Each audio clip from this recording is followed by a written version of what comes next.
Good evening. This is All India Radio. I am Nishit Kumar and with me is Anita Anand with the evening news.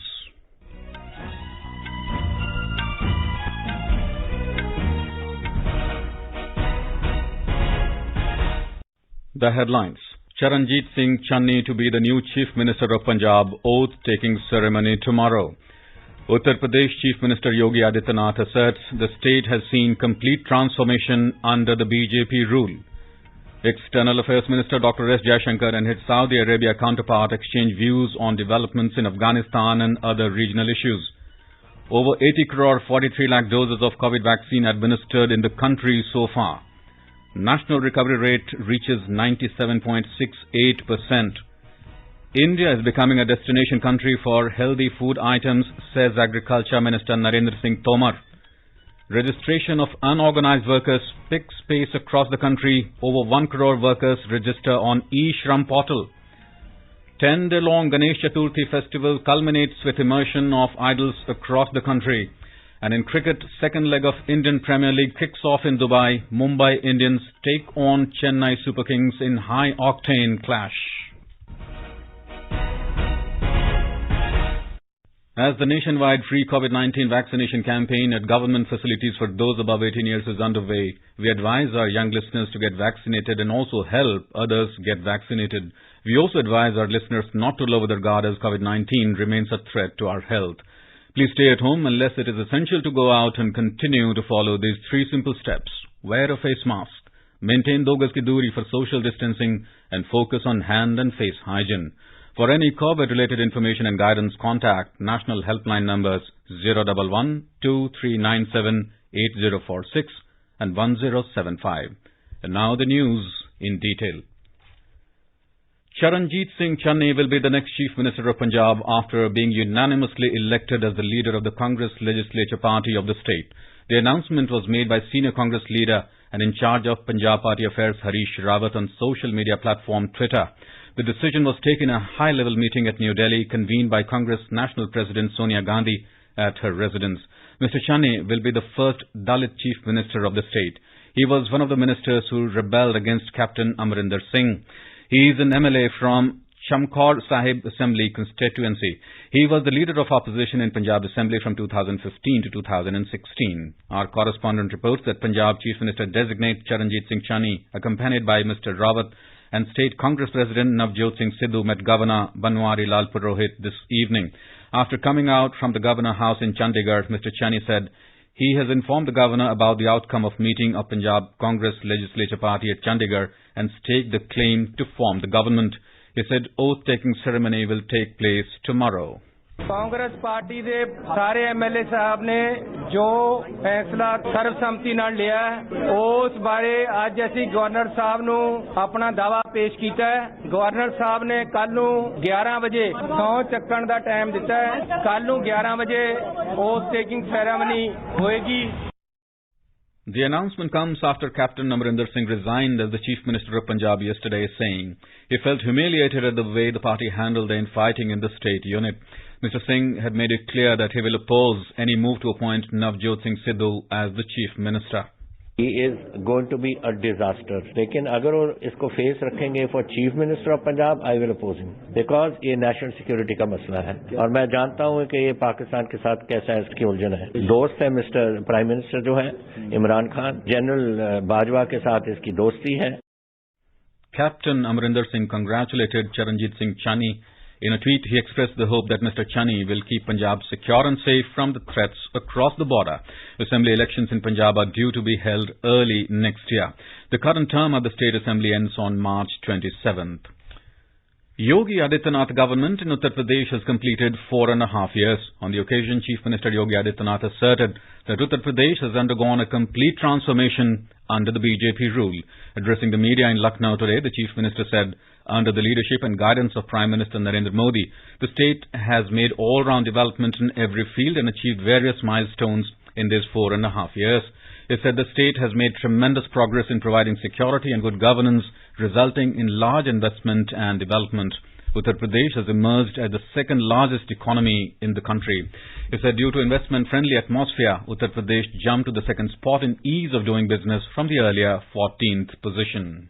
देश ease of doing business में देश के अंदर number 2 स्थान पर 3 लाख करोड़ रुपए से अधिक का निवेश उत्तर प्रदेश में हम लोगों ने कराया और कोरोना कालखंड में तो आपने देखा होगा डिस्प्ले यूनिट उत्तर प्रदेश में स्थापित हुई और वह निवेश भी हमारे यहाँ कहाँ से आया था? चीन से आया। चीन से निवेश भारत में और भारत में उत्तर प्रदेश में वो उत्तर प्रदेश के लिए एक उपलब्धि थी और इस प्रकार के तमाम निवेश उत्तर प्रदेश में भी हमारे नौजवानों के लिए नौकरी और रोजगार का भी माध्यम बड़े पैमाने पर 1,61,00,000 से अंदर ही नौकरी और रोजगार की संभावनाएं हरी भरकम निवेश के माध्यम से प्रदेश के अंदर उपलब्ध होती हुई दिखाई दी। The Chief Minister said the state government has provided jobs to over 4,50,000 youth in the government sector. He said during the last 4.5 years, there was no group clash in Uttar Pradesh. He said the state government successfully handled the COVID-19 pandemic and turned its disaster into an opportunity. The state is developing a strong infrastructure base consisting of highways, expressways, link expressways and airways, along with the east and west dedicated freight corridors. The government is assuring safety, prosperity and welfare of all sections of the society. The Chief Minister said farmers have always been at the centre of the scheme and programs of the government. He said the state government waived off loans of the farmers and took a number of steps towards doubling their income. External Affairs Minister Dr. S. Jaishankar met the visiting Foreign Minister of Saudi Arabia, Faisal bin Farhan Al Saud, today at Hyderabad House in New Delhi. This is the first ministerial visit from Saudi Arabia to India since the outbreak of the COVID pandemic. Both ministers discussed all issues related to their bilateral relationship and regional and international issues of mutual interest. They exchanged views on the developments of Afghanistan and other regional issues as well. The two ministers reviewed the implementation of the Strategic Partnership Council agreement signed between the two sides during the visit of Prime Minister Narendra Modi to Saudi Arabia in October 2019. They expressed satisfaction at the meetings held under the agreement and progress achieved. Both sides discussed further steps to strengthen their partnership in trade, investment, energy, defence, security, culture, consular issues, healthcare and human resources. The two ministers also discussed bilateral cooperation in multilateral forums such as United Nations, G20 and Gulf Cooperation Council. Dr. Jaishankar congratulated Saudi Arabia on its successful presidency of G20 last year despite the COVID-19 pandemic. He appreciated Saudi Arabia for the support provided to the Indian community during the COVID pandemic and urged Saudi Arabia to further relax restrictions on travel from India. A Mumbai court today sent a terror suspect identified as Rizwan, who was arrested earlier in the day by Maharashtra Anti-Terrorism Squad ATS, to police custody till Monday. The suspect, Rizwan, was apprehended by Maharashtra ATS from the Mumbai area in Thane district today and produced before Mumbai's holiday court. ATS said Rizwan's name had surfaced during the interrogation of Zakir Hussain Sheikh, who was apprehended by a joint team of Maharashtra ATS and Mumbai Police Crime Branch. ATS is investigating his role in the terror module which was busted a week earlier in the national capital by Delhi Police Special Cell. India has administered over 80 crore 43 lakh doses of COVID vaccine so far under the nationwide vaccination drive.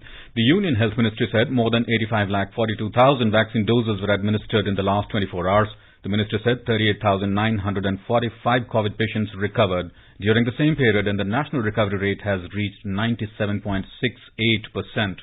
Till now, more than 3 crore 26 lakh people have recovered from COVID-19. The country reported 30,773 new cases in the last 24 hours. Kerala confirmed 19,653 new COVID-19 cases today. The test positivity rate stands at 17.34%. Meanwhile, 26,711 recoveries and 152 deaths were also reported. The total number of active cases is 1,73,631 in the state. You're listening to the evening news on All India Radio. A reminder of the headlines before we move on. Charanjit Singh Channi to be the new Chief Minister of Punjab, oath-taking ceremony tomorrow.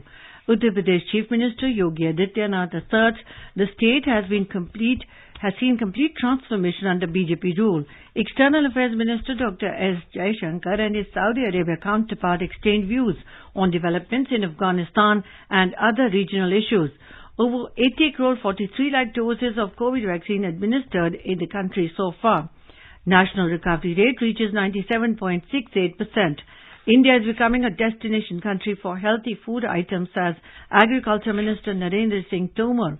Registration of unorganized workers picks pace across the country. Over 1 crore workers register on eShram portal. 10-day-long Ganesh Chaturthi festival culminates with immersion of idols across the country. And in cricket, second leg of Indian Premier League kicks off in Dubai. Mumbai Indians take on Chennai Super Kings in high-octane clash. For quick news updates round the clock, follow us on our Twitter handle at AIR News Alerts.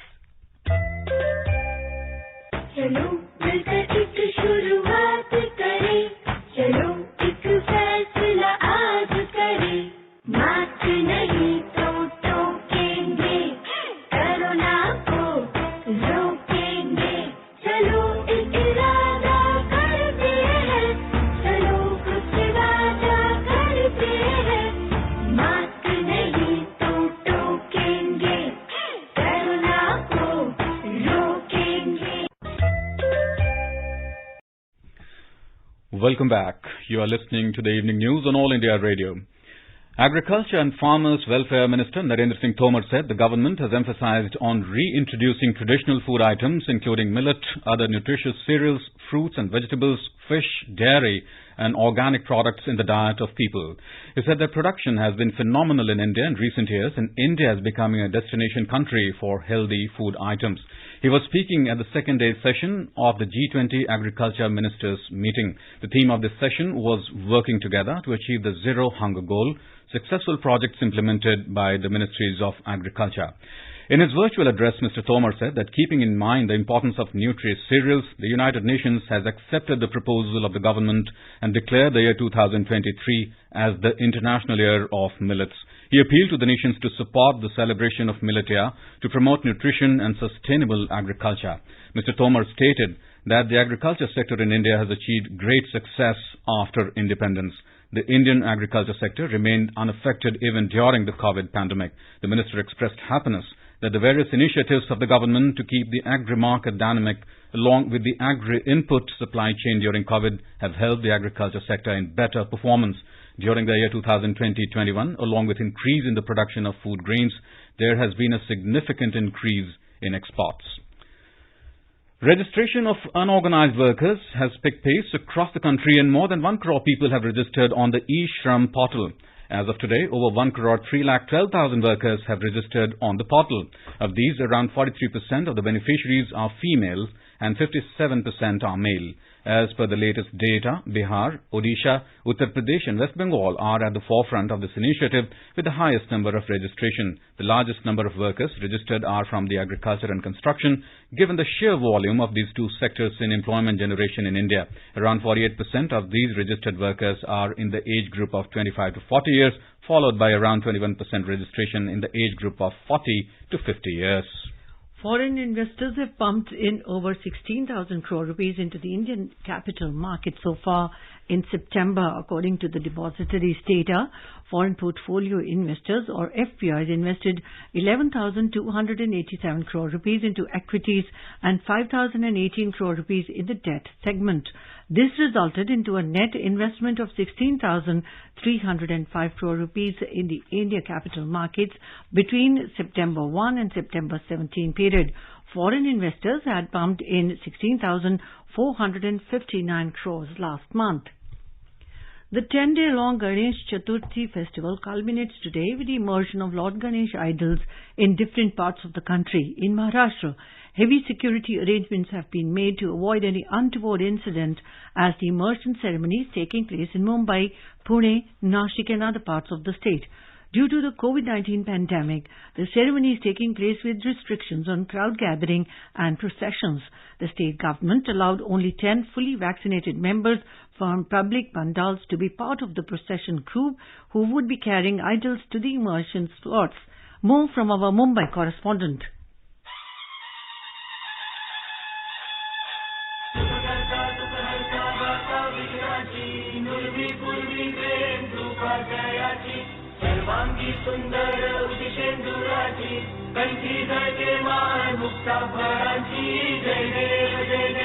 Amid chants of Ganpati Bappa Moria Pudcha Varshi Laukarya, devotees of Lord Ganesha are bidding adieu to their favorite god with the culmination of 10-day festival. The immersion ceremony is low-key in nature and people were dissuaded from visiting the immersion spots like Girgaon Chopati, Juhu Chopati among others. Members of the public pandals have been encouraged to adhere to the COVID-appropriate behavior. Processions during immersion ceremony used to be the hallmark in the past. The BMC and civic bodies in the state, on their part, have set up artificial ponds to facilitate devotees to immerse their household Ganesha idols. Kunal Shinde, AIR News, Mumbai.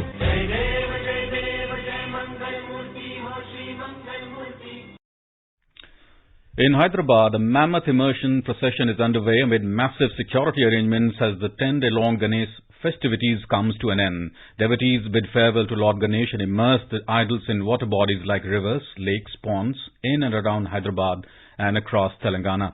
The Greater Hyderabad Municipal Corporation has installed 330 cranes of various capacities at over 30 lakes and 25 special ponds created for immersion. The 40-feet-high Panchamukha Rudra Mahaganesh idol was taken in Shobha Yatra to Hussain Sagar and immersed at the end of the 10-day-long festival.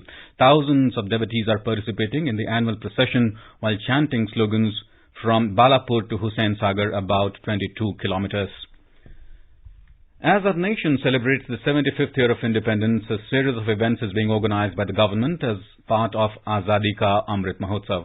To commemorate the occasion, as a Jan Utsav, All India Radio News brings its listeners a special program, Azadi Ka Safar, highlighting the importance of the day during the freedom struggle.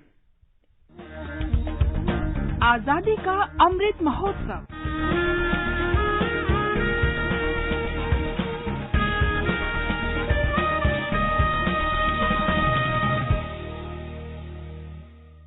Azadi Ka Safar with AIR News. Birth of a nation. India's glorious freedom struggle is one of the greatest struggles the modern world has ever witnessed. AIR News brings you a glimpse of the struggle every day.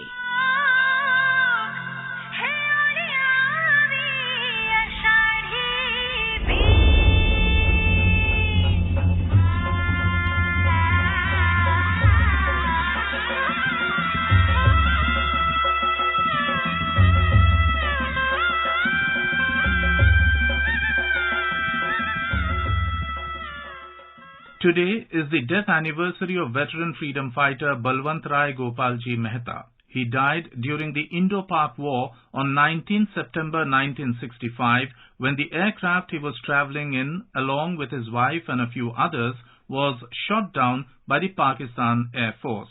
At that time, he was the Chief Minister of Gujarat. Born on 19 February 1900 in Bhavnagar, Bhalvantrai Gopalji Mehta joined the freedom movement in 1920, fervently fighting back and resisting the colonial oppression. At that time, protests went widespread and it was much more difficult for the people to persist. Bhalvantrai Mehta, who had almost finished his degree in Bachelor of Arts, resolutely refused to accept a degree from the colonial government. After making public his stance on the imperial powers present in pre-independence India, he joined the non-cooperation movement in 1920 and promptly threw himself heart, body and soul into the battle for freedom. He founded Bhavnagar Praja Mandal in 1921 for carrying on the freedom movement in Gujarat. Later on, he participated in the civil disobedience movement from 1930 to 1932. Mehta also took part in the Bardoli Satyagraha of 1928 for the farmers of Bardoli against the unjust raising of taxes. He was sentenced for 3 years in prison for participating in the Quit India movement. He spent 7 years in prison during the British Raj. A milestone in his life came along when, as the chairman of the Bhalvantrai Mehta Committee in 1957, he would institute the scheme of democratic decentralization, which finally came to be known as Panchayati Raj, a scheme that revolutionized welfare at the grassroots level. The committee submitted a report suggesting the building of the now famous three-tier Panchayati Raj system, giving legislative bodies complete control over planning and administration. It was a brilliant move, one whose benefits are reaped even to this day.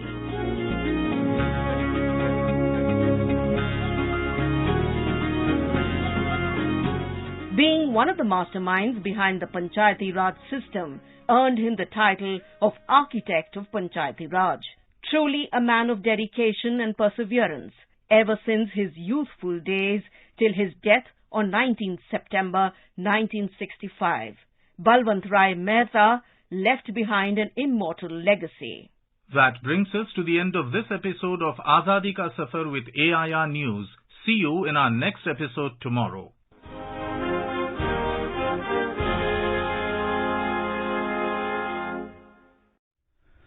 All India Radio News also brings for its listeners a special quiz on India's freedom movement and its glorious history. The quiz is being conducted every Monday and Tuesday in the morning news and will continue till the 15th of August 2022. India Post has joined hands as the logistics partner with All India Radio News for the Amrit Mahotsav quiz. Listeners can send their responses to the question over WhatsApp on 8826546262 or through email on amritmahotsavquiz@prasarbharati.gov.in. One lucky participant will be selected as a winner who will be awarded an e-certificate and a token prize.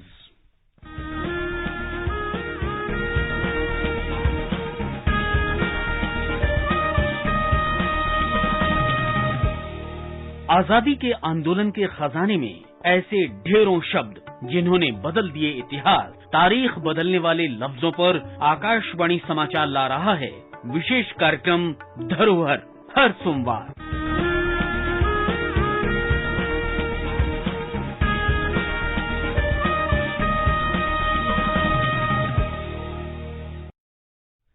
The Ministry of Commerce and Industry is organizing special events and programs throughout next week as part of the Azadi Ka Amrit Mahotsav celebrations. The Department of Commerce will observe the Vanijya Saptah beginning tomorrow. A slew of programs and events are being organized across the country, highlighting Atmanirbhar Bharat, showcasing India as a rising economic force, and green and Swachh special economic zones. Hand-holding sessions are being organized focusing on from farm to foreign lands and exporter conclaves, Vanijya Utsav covering all 739 districts of the country. A report. During the Vanijya Utsav to be held from 24th to 26th September, exporter conclaves will be held in more than 700 districts. This includes mega events in 100 districts organized by the Directorate General of Foreign Trade along with export and market development assistance and state governments. It will include 2 to 3 hours of hand-holding sessions for local exporters and entrepreneurs on foreign trade issues. Also, 5 national seminars and exhibitions will be organized by the Indian Institute of Foreign Trade in 5 regions of the country: North, South, East, West and Northeast. Another major campaign of the Vanijya Saptah will be 35 export promotion events being organized on 21st and 22nd September by all the 14 export promotion councils, showcasing India as a rising economic force. Suparna Saikia, AIR News, Delhi. In the program Spotlight, News Services Division of All India Radio is broadcasting a special series, Seva aur Samarpan 20 Saal Sushasan Ke. Today's theme is Panchayats and Cooperatives. It showcases the resolve and dedication of the Prime Minister Narendra Modi to strengthen Panchayats and Cooperatives in the country. This special program can be heard tonight on FM Gold channel and additional frequencies from 9:15 p.m. onwards. France has accused Australia and the US over a new security pact. In an interview with the French media, Foreign Minister of France, Jean-Yves Le Drian, has accused the countries of duplicity, a major breach of trust and contempt. Earlier, a trilateral security agreement was announced by the United States, Australia and the United Kingdom on Thursday. The Australia-UK-US agreement, known as AUKUS, has left France enraged, which has called it a stab in the back. The pact will see Australia being given the technology to build nuclear-powered submarines. The move towards a multi-billion-dollar submarine deal that France had signed with Australia. France is upset at the loss of deal to the US, and it feels humiliated at being kept in the dark about what the other 3 democracies were planning.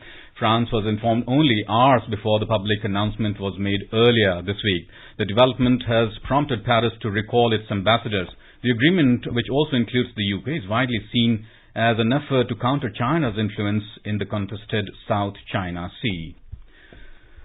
Border Roads Organization BRO over the years has inducted a large number of women into its workforce. The BRO has empowered lady officers to the level of commercial pilot license holders with the tools of authority, responsibility and respect. A senior BRO officer said the organization is committed to women's empowerment in its ranks. As India celebrates 75 years of Azadi Ka Amrit Mahotsav, it also celebrates the ongoing efforts of our nation towards women empowerment.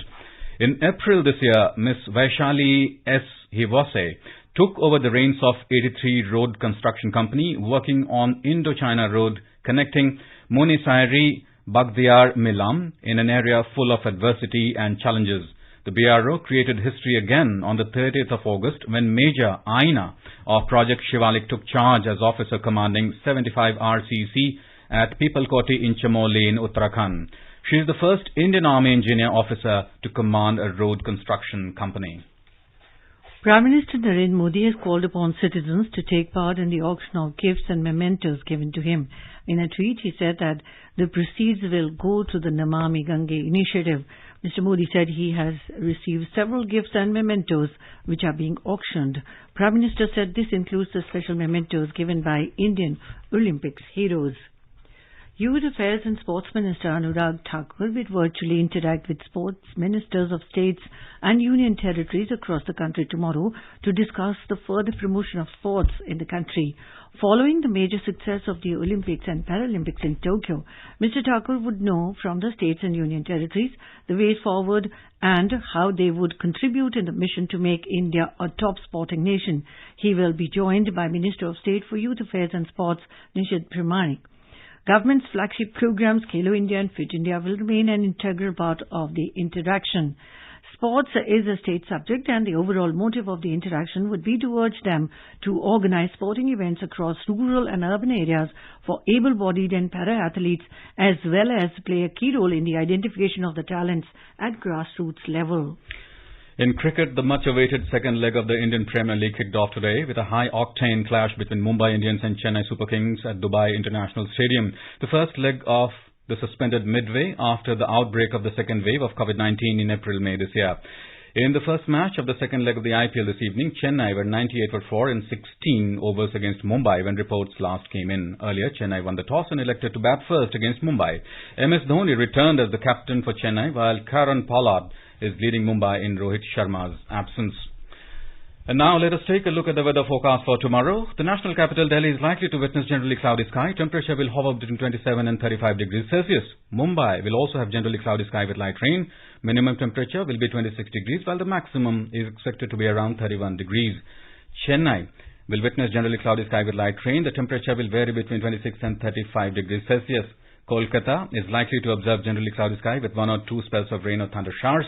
Most of the cities in the northeastern region, including Guwahati, Imphal, Shillong, Aizawl, Kohima, Itanagar, and Gangtok, are likely to witness generally cloudy sky with possibility of rain. Agartala may also generally see cloudy sky with 1 or 2 spells of rain or thunder showers. In Bengaluru, temperature will hover between 20 and 31 degrees Celsius, and Thiruvananthapuram may have partly cloudy sky with possibility of moderate rain or thunderstorm. In Port Blair, temperature will vary between 25 and 31 degrees Celsius. And now, before we end the bulletin, the headlines once again. Charanjit Singh Channi to be the new Chief Minister of Punjab, oath-taking ceremony tomorrow. Uttar Pradesh Chief Minister Yogi Adityanath asserts the state has seen complete transformation under the BJP rule. External Affairs Minister Dr. S. Jaishankar and his Saudi Arabia counterpart exchange views on developments in Afghanistan and other regional issues. Over 80 crore 43 lakh doses of COVID vaccine administered in the country so far. National recovery rate reaches 97.68%. India is becoming a destination country for healthy food items, says Agriculture Minister Narendra Singh Tomar. Registration of unorganized workers picks pace across the country. Over 1 crore workers register on eShram portal. 10-day-long Ganesh Chaturthi festival culminates with immersion of idols across the country. And in cricket, the second leg of Indian Premier League kicks off in Dubai. Mumbai Indians take on Chennai Super Kings in high-octane clash. Log on to our website, newsonair.com and News on AIR app for more. And with that, we end the evening news. Good night.